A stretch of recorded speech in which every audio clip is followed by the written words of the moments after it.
Ano nga ba ang donor's tax? Ang donor's tax ay isang uri ng tax na na-impose on the privilege of an individual, corporation, or similar legal entity para matransfer ang property during his or her lifetime na walang consideration or compensation.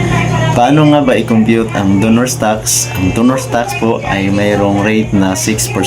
Nagbe-base po ito sa kung whichever is higher na value, zonal value, or fair market value.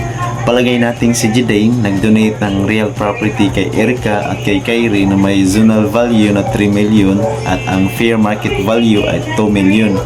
So dahil ang zonal value ang pinakamataas, ibabawas natin ang standard deduction na 250,000.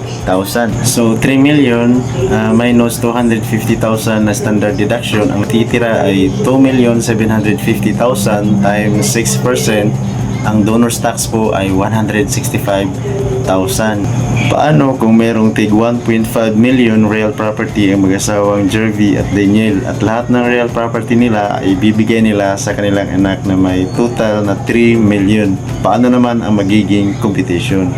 Ang mangyayari po dyan ay tig 1.5 million silang dalawa. So 1.5 million minus standard deduction na 250,000.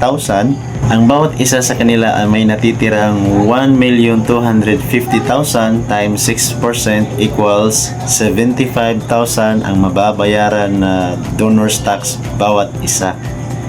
Jidane Land Titling Services.